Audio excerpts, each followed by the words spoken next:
இது தீபிகா அருணுடன் கதை ஓசை. மாசி வீதியின் கல் சந்துகள் கவிதை தொகுப்பு. எழுதியவர் கவிஞர், திரைப்பட இயக்குனர் சீனு ராமசாமி.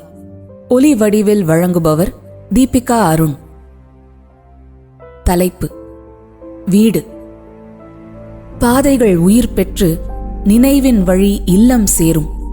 ஞானம் வெளிச்சம் கூட்டி விரைந்து வரும்படியும், விசும்பும் தாயின் மனம் ஆறவும், கருணை மிகுந்த உடன் வளரும் உயிரினங்கள் மகிழவும், தேடிச் சென்ற உறவுகள் அலைச்சல் நீங்கி நிம்மதியாக உறங்க, கோபித்துக்கொண்டு போன பிள்ளை திரும்பும்படியான சூழலும், பசி வீம்பை வளர்க்காத வண்ணம் கால்கள் திரும்ப நம்பிக்கையை பிரார்த்தனையில் வைக்கிறேன்.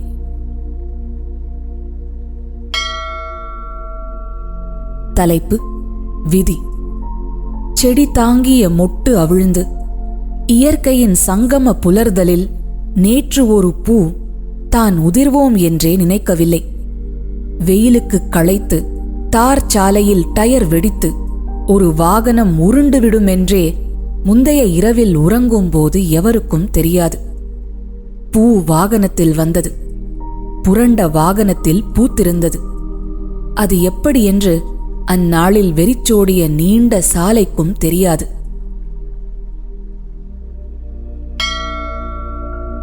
தலைப்பு: போர். ஆகாய தரிசனமில்லை.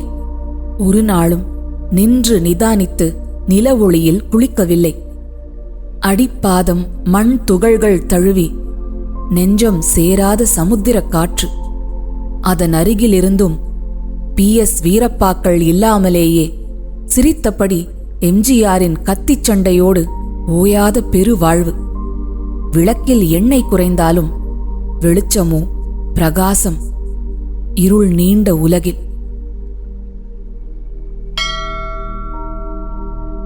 தலைப்பு: வினை. தாலிக்கொடியை கழற்றி எறிந்துவிட்டு பிள்ளைகளை தூக்கிக் கொண்டு வேகமாக நடந்தாள் சாராயத்தை எதிர்த்து. தலைப்பு: பாரதி டீச்சர். யானை ஒன்று வளையல்கள் இசைக்க சாக்பீஸ் வழி உருவாகி துதிக்கை பிறந்ததை அவன் கண்ட பரவசத்தில் கடைவாயில் எச்சில் ஒழுக தன்னை மறந்தபோது கூந்தலில் இருந்து ஒரு மல்லிகைப்பூ உதிர்ந்து ஓவிய வகுப்பு காடானது. கரும்பலகையின் வெள்ளை யானை மீதேறி எங்கூர் மொட்டைமலை குத்து செம்பாறைகள் வழியே இரட்டைவால் கருங்குருவிகள், அப்பாவி மைனாக்கள் இரண்டின் துணையோடு ஒரு நாளும் கேள்வியே கேட்காத சிரித்த முகத்தாள் ஓவிய டீச்சர் பாரதிக்கு முதல் நேசக் கடிதம். காற்றில் வரைந்தபடி வந்தவன் 3ஆம் உலக நாட்டின் தலை சிறந்த நவீன தமிழ் கவி. தன் 5ஆம் வகுப்பில் கேள்வி காதலுக்கு எதிரி என்றே பூமிக்கு சொல்ல வந்த அரைக்கால் டவுசர் பையன் அவன்.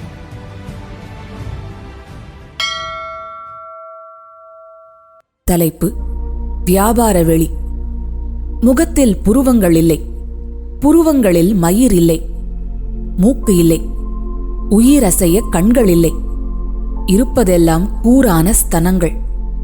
முகத்துக்கு ஆடை இருந்திருந்தால் ஜவுளிக்கடை கடையின் உயிரற்ற பொம்மைக்கு முகம் வந்திருக்கும்.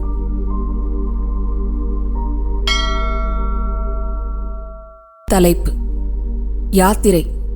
அந்த ஒரு நாள், அந்த ஒரு கணம், இரக்கப்பட்ட கருணை மிகுந்தவர்க்கு வெளிப்படையாகவும் எதிர்த்தவருக்கு மறைமுகமாகவும் மக்கள் இதயத்தின் கரங்களால் தூக்கிப் போகும் அந்த இறுதி யாத்திரையின் வழியே மரங்கள் அஞ்சலி இசைத்தன. மரியாதைக்கு விலங்குகள் மௌனம் காத்தன. பெருந்திரள் மக்களின் கண்ணீர் மறைவுக்கு அமரத்துவம் என்ற பெயர் தந்தது. ஒன்று கொடு, இல்லையில் பெற்றுத்தா என்றே மரங்கள் இசைத்த ராகத்துக்கு காலம் முதிர்க்கும் வாழ்வின் சொற்கள். தனித்துப் போகும் தனக்கென இருந்த வாழ்வு மிச்சத்தை உண்ணும் உடலில் ஊறிய புழுக்கள்.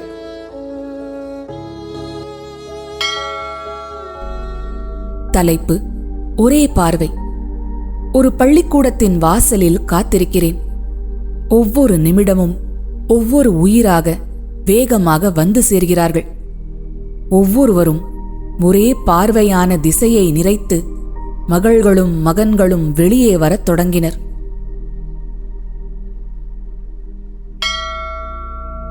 தலைப்பு: அகம் பேசுது. புத்தகங்களுக்கு கால்கள் உண்டு, கருணையின் கண்கள் உண்டு. மிக குறிப்பாக பாத்திரம் உருள்கையில் விழிக்கும் உன்னிப்பான காதுகள் கொண்டவை. பொருத்தமில்லா துணையின் வழியே பொருத்தமான இணையின் கையில் சேர்த்திடும் புத்திசாலித்தனமும் இருளில் கிடந்தாலும் ஒரு நாள் ரமணனை குகைக்குள் கண்ட சூரியோதய கண்ணின் அம்சம் கொண்டது. ஒரு நண்பகலில் அண்ணன் ஒருவன் தூக்கிட்ட வீட்டின் அறையில் நாகராஜனின் குரத்தி முடுக்கு என்னை பார்த்துவிட்டது. அன்றே அக்கணமே பழக்கமான தெரு போல் பாதம் தொடர்ந்தது. அன்றுதான் மேல் பாவிய இரவின் வழியே விடுதி சிநேகிதனையும் முத்தமிட்டு ஆள் மாற்றும் கன்னிகையின் மௌனத்தோடு அவனுடன் பயணித்தது. கிளையையும் இருப்பிடமும் தன் முடிவில் தேர்ந்து சேரும் கூடில்லா வனப்பறவை. எப்படியோ புத்தகங்கள் தன்னை காக்கும் உயிரின் தைரியம் பெற்றுவிட்டது இப்பிரபஞ்சத்தில். தலைப்பு: காதலர். எல்லோரும் மகிழ்ச்சியாக இருக்கிறீர்கள். மகிழ்ச்சி. நானும் நினைவின் தாழ்வாரத்தில் மன்னிப்பு கோரும் விதத்தில் மண்டியிட்டு அவளது கரங்களை முத்தமிட்டபடி இருக்கிறேன். அவள் தடுக்கவில்லை, மன்னிக்கவும் இல்லை, சபிக்கவும் இல்லை, என் முத்தங்களை பரிசீலிக்கவும் இல்லை. ஒரு மெழுகு பொம்மை போல அசையாது இருந்தாள். வெளிக்கதவின் பக்கம் யாரோ அழைக்கிறார்கள். நான் போக வேண்டும். குரல் புதியது, வெளிச்சம் போல் இருந்தது. உண்மையில் காலதேவன் எனில் எவ்வளவு நிம்மதி! தலைப்பு: திமிஷ்கட்டை. உடலெங்கும் சுட்ட மஞ்சளும் அரளிப்பாலும் பிசைந்த மணத்தில் சிறார்கள் கல் எரிந்து செதில் உதிர்ந்த பௌர்ணமி சாரையின் மூர்க்கத் தாக்கத்தோடு உனது கால் என் நடுமுதுகுத் தண்டின் வேரை முறுக்கிய பொழுது பாதி பூசிய அவ்வீட்டின் ஈர மணத்தில் தலை விரித்தது என் நாகம். தலைப்பு: பந்துகள். மிக வேகமாக வீசப்படும் வேகப் பந்துகளை ஒன்று எதிர்கொள்ளலாம், அல்லேல் விலகி வழிவிடலாம், தடுத்து சாந்தப்படுத்தலாம், அடிவிழாமல் குனிந்து கொள்ளலாம். ஒவ்வொரு முறையும் சூதானமாக நிதானித்து எது திரும்பும் திரும்பாது என கணிக்க முடியா வண்ணம் விதியின் கைகளால் வாழ்வின் முன் வீசப்படும் சுழல் பந்துகளை பார்த்து என் மட்டையை நம்பி பின்னிருக்கும் ஆட்டக்குச்சிகள் கலங்குகின்றன.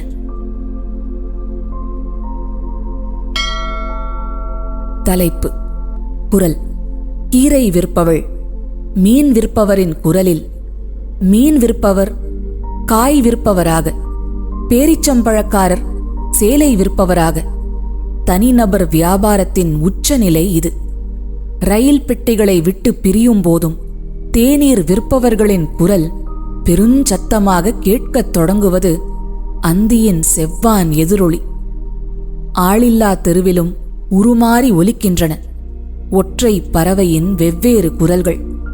தனித்த சிற்றரசனின் ஒளிரும் வாளின் கூர்மை போல் தனித்த சத்தம் அது.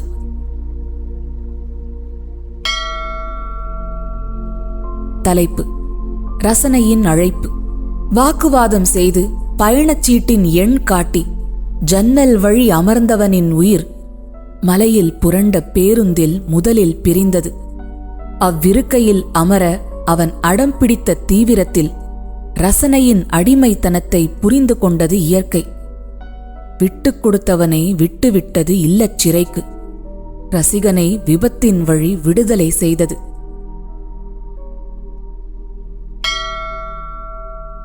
தலைப்பு: கலையின் நோக்கம். நிழலுக்கு எதிர்பார்த்து நீர் ஊற்றவில்லை, வேம்பின் தூருக்கு நீர் ஊற்ற பிடித்துவிட்டது. நான் கோபுரமல்ல, கோபுரத்தின் பாதைக்கு ஒரு சித்துக்கல் அடையாளம். நான் வசந்தலகரி பாட்டின் ஒரு சொல். இருக்கட்டும் என் எழுத்து எளியோர் அன்புக்கு. தலைப்பு: கவனமாகுக. ஒவ்வொரு சொல்லையும், ஒவ்வொரு செயலையும், ஒவ்வொரு மலர்தலையும், ஒவ்வொரு உதிர்தலையும், ஒவ்வொரு நொடியின் நொடியையும், அமைதியையும், இரைச்சலையும் உலகம் கவனிக்கிறது, தெய்வமும்.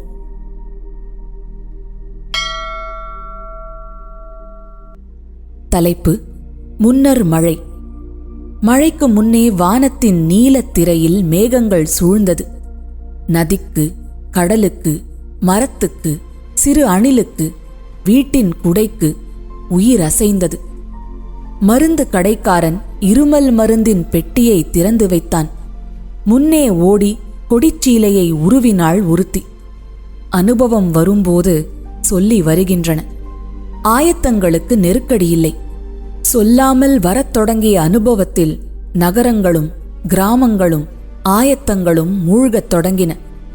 குடைகளும் இருமல் மருந்தின் பெட்டியும் சேலை உருவிய பெண்ணின் பிரேதமும் அணில்களும் சாலைதனில் மிதந்தன. அப்போது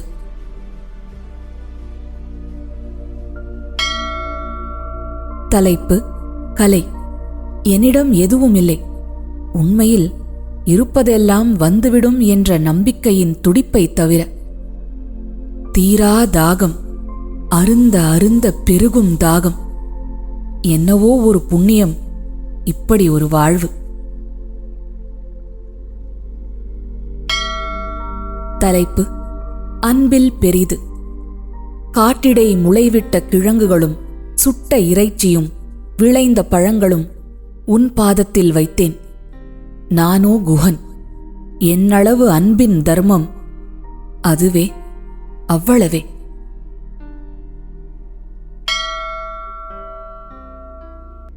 தலைப்பு: ஒரு வீட்டில் பிள்ளைகள் தத்துவம்.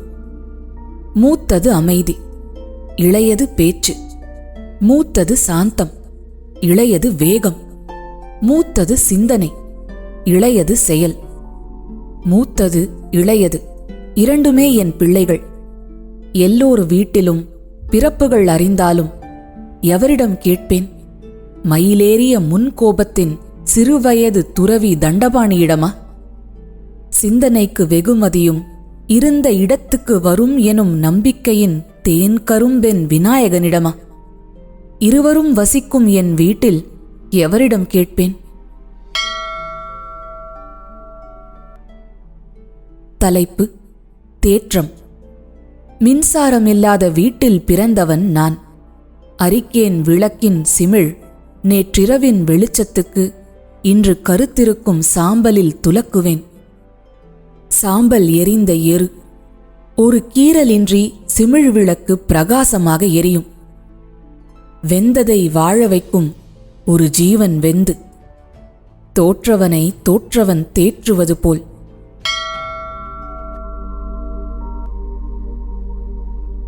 தலைப்பு: கருணை. அவன் பாதங்களை ஒரு மரத்தின் வேர் இழுப்பது போன்ற கனவில் திடுக்கிட்டது இரவு. நட்சத்திரங்கள் ஒவ்வொன்றும் ஒரு கண்ணாகிப் பேசின. கால்களில் சுற்றியிருந்த வேர் ஒரு குழந்தை கோபமுற்ற தந்தையின் காலில் விழுந்து மன்றாடும் விதத்தில் இருந்தது. ஒரு சிகரெட் பிடித்தான்.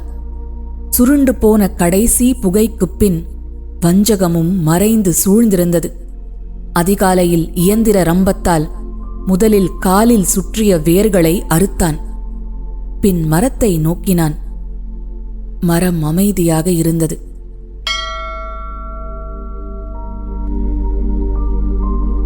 தலைப்பு: செரித்தலின் பொறுமை.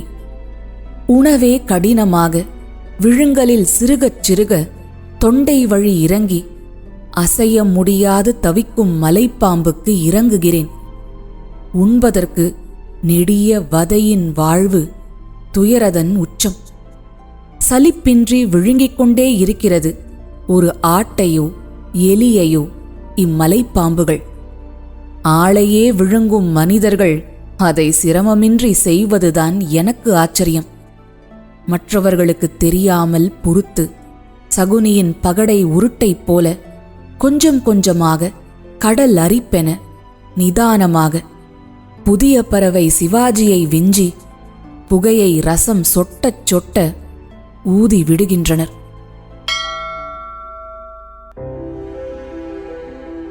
தலைப்பு: காதலின் கூதல்.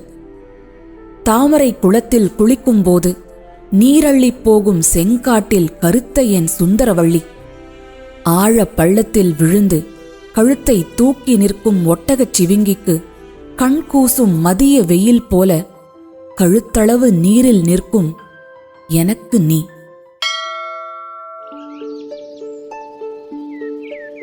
தலைப்பு: குருவி வீடு.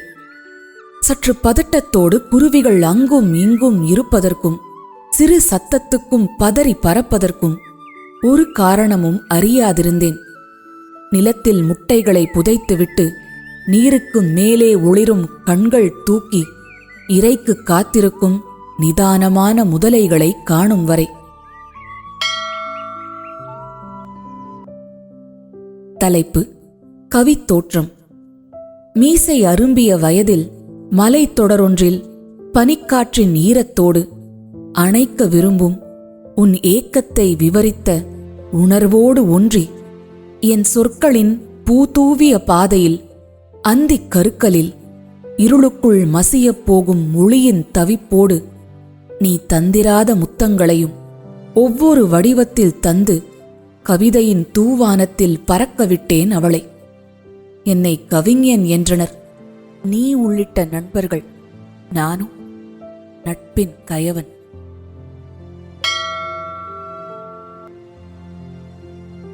தலைப்பு: மௌன ஆறுதல். கேவி கேவி பெருக்கெடுத்த என் கண்ணீருக்கு முன்னால் பெருமழை ஓயும் வரை ஒரு கிளையில் பொறுமை காக்கும் குருவியென நின்ற உன் மௌனம் மெல்ல மீண்டு நான் பறக்கத் தேற்றிய உன்னதம்.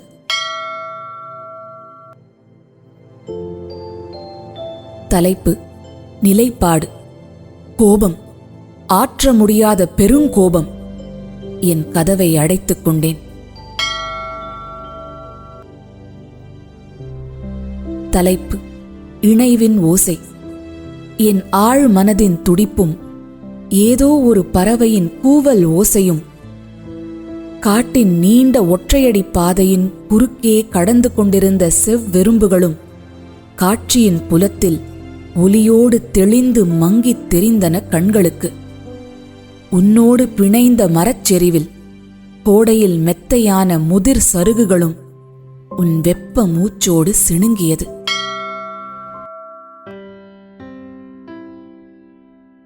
தலைப்பு: ஒரு செயல்.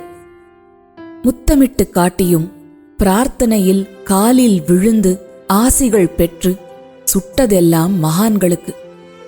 நானோ அற்பன். மார்போடு கட்டித் தழுவி கண் பார்த்து கூர்மை மிகுந்த ஜொலிக்கும் கத்தியால் நேருக்கு நேர் நெஞ்சில் சுருகு. அக்கணம் உன் கண் பார்க்க வேண்டும்.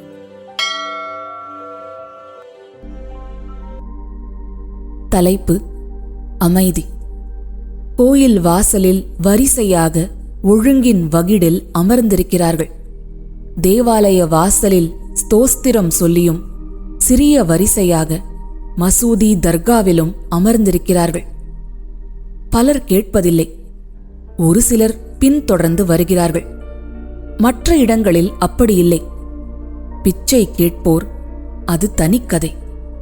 கைவிடப்பட்டவர்கள் அனைவரும் இப்படி ஆவதுமில்லை, இப்படி அமர்வதும் இல்லை. அவர்கள் துறவிகளும் இல்லை. தன் போக்கில் போகும் செவ்வந்தி வானத்தின் நீல மணல் திட்டுகள். தன்னிடம் ஏதும் இல்லை என்ற பெரும் சுகமும் நாளைக்கு என்ற கதையின் திருப்பத்தில் கவனமின்மையும் சுமையற்ற சுகத்தை அவ்விடத்தில் அமர்ந்த ஒரு உன்னதமான நாளில் உணர்ந்தேன். எதற்கும் தேடிப் போகாது ஓரிடத்தில் அமர்ந்துவிடும் வாழ்வென்பது சாபமில்லை.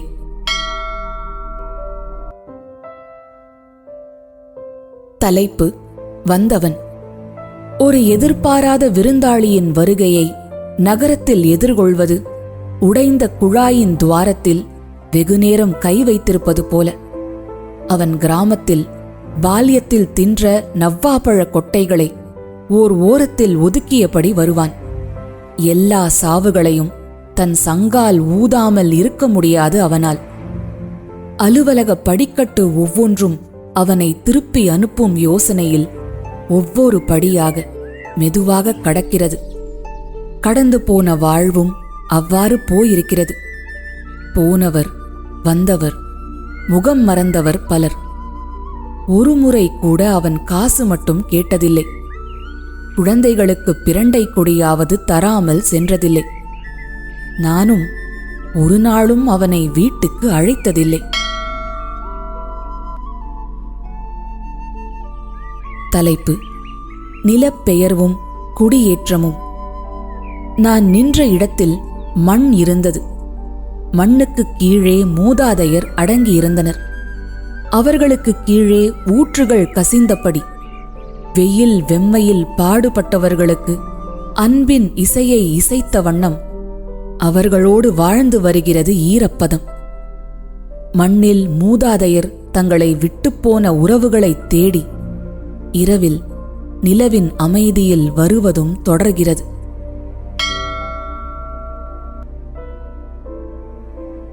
தலைப்பு: குடியேற்றமும் நிலப்பெயர்வும். நான் நிற்கும் நகரத்திலும் முன்பு மண் இருந்தது. மண் அகற்றி குழாய்கள் புதைத்து புதைந்திருந்த பூர்வ குடிகளுக்கு மூச்சு திணற வைத்தோம். அவமதித்தும் வெளியேற்றினோம். எலிகள் வாழ்கின்ற தார்ச்சாலைக்கு மேலே வசிப்பிடங்களில் வாசிப்பிடங்களில் குரோட்டன்ஸ் வளர்த்து குடிக்கும் நீரையும் கருணை காட்டி ஊற்றினோம். மாநகரில் ஆள் புழக்கமற்ற எமது வீடுகளில் அபகரிப்பின் குரூரத்திற்கு பிறந்த பெருத்த எலிகள் மேலேறி நுழைவதும் அவை உண்டு கழிப்பதும் இங்கு வாழ்ந்த மூதாதையர் அனல் வயிற்று சாபம்.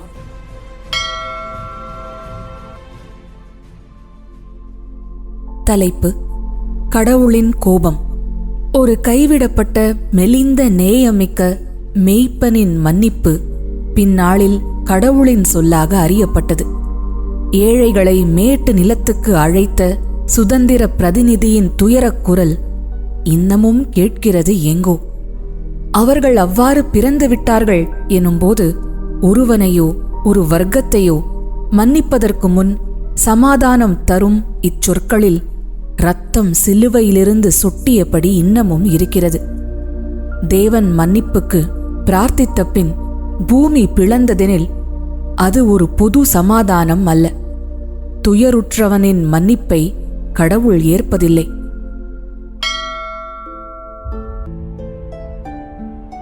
தலைப்பு: அவன் உடல்.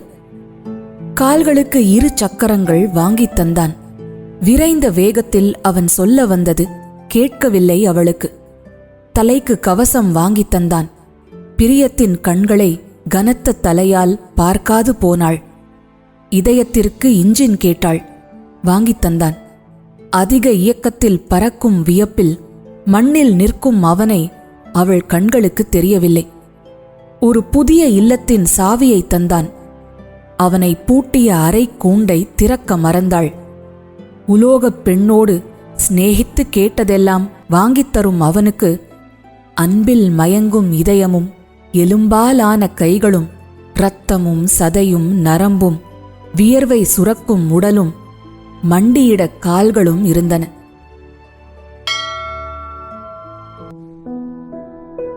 தலைப்பு: தத்துவப் புரிதல்.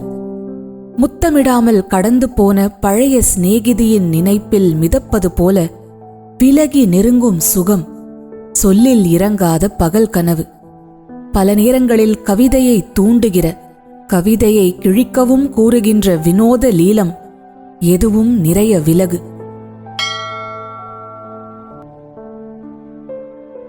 தலைப்பு: பாதை. காற்று இருக்கிறது இவ்வுலகில், நீரோட்ட பாதை போல. காற்றோட்டத்துக்கு இங்கு எதுவும் இல்லை. கட்டடங்களால் அடைத்துவிட்டோம் பெருநகரை. புழுக்கம் தொற்றி பழகிவிட்டது ஏழைகளுக்கு. மற்ற இடங்களில் குளிரூட்டி சாதனங்கள். பள்ளத்தில் கொட்டும் குப்பை கூளங்கள் போல உயர்ந்த அடுக்கு மாடிகளின் பக்கவாட்டில் பாய்கிறது பெருங்காற்று. ஆனால் சுகமில்லை. எவனோ எங்கிருந்தோ இழக்கும் வாடையும் சாக்கடை நீரென கலக்கிறது. கடல் கரையில் ஒரே புழுக்கம். வியாபார இடங்களில் காற்று அவ்வளவு திருப்தியாக இல்லை. பொடி மண்ணைத் தவிர அனைத்தும் காசு. தென்காசி கோபுரத்தின் முன்னும் மீனாட்சி தெற்கு கோபுரத்தின் நுழைவிலும் பொழியும் காற்றருவி போல ஒரு சுக தொடுகை நான் கண்டதில்லை.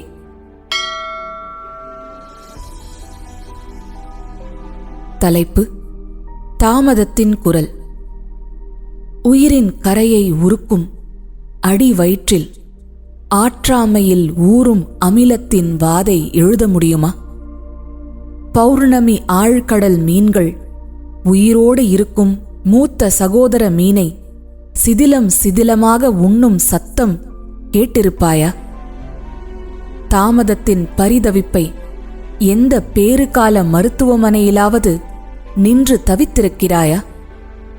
தாமதத்தின் கயிறு இறுக்கிய நிலையில் விரைந்தபடி இருக்கும் நகரத்தின் தார் சாலையை கடந்திருக்கிறாயா? தாமதம் முதுமையல்ல, தாமதம் இயலாமை. தாமதம் காலத்தின் கருணையின்மை. தாமதம் வினை. தாமதம் ஒரு காரணம். தாமதம் சதி என அறியும்போது இவ்வுலகம் எவ்வளவு அழகு தெரியுமா?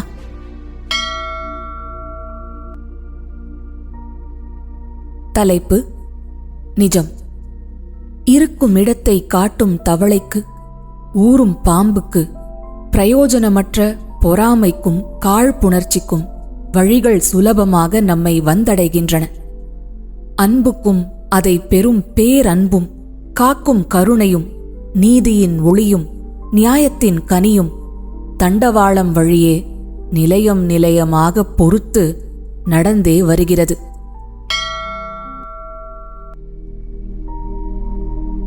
தலைப்பு: வீடு. திரும்ப போக முடியாது. தொலைந்து போகும் தொலைவிற்கு வந்துவிட்டது என் கோபம்.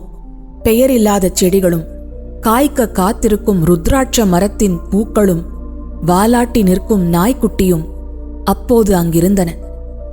கோபம் தணியும் ஒரு இடத்தில் ஓடும் சுனையில் சருகுகள் விலக்கி நீரள்ளி பருகினேன். நடக்க முடியாது நின்ற இடத்தில் முன் சென்ற நாய்க்குட்டி திரும்ப வந்து காட்டுப்பாதையின் ஓரத்தில் சிறுநீர் கழித்து பின் என் கண்களை பார்த்தது. திரும்பும் பாதையில் விதைத்த எதிர் சொற்களுக்கு அஞ்சி வீட்டுக்குச் செல்லும் புதிய பாதைக்கு முன்னே ஓடியது.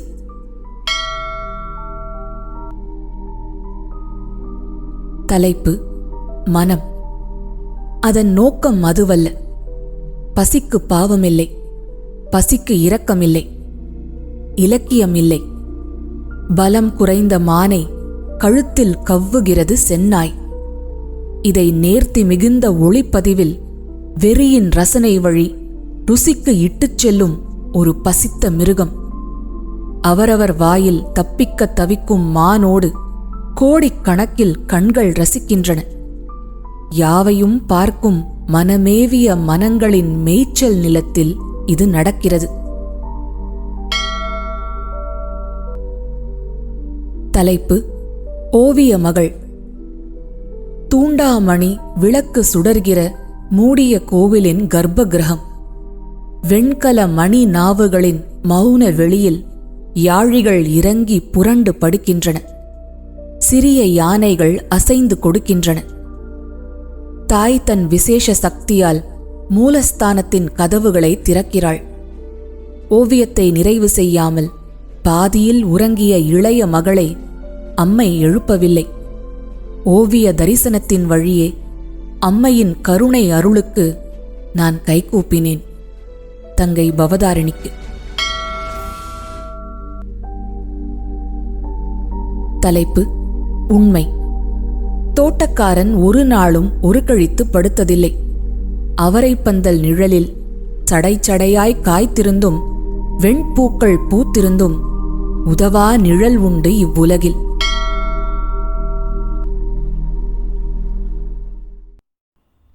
இந்த முழு ஆடியோ புக்கையும் இன்னும் நிறைய சுவாரஸ்யமான கதைகளையும் முழுசா கேட்க மாசம் ஒரு சின்ன தொகையை சந்தாவா செலுத்தி கதை ஓசையில தொடர்ந்து கேளுங்க. விவரங்கள் டிஸ்கிரிப்ஷன்ல இருக்கு. இது தீபிகா அருணுடன் கதை ஓசை.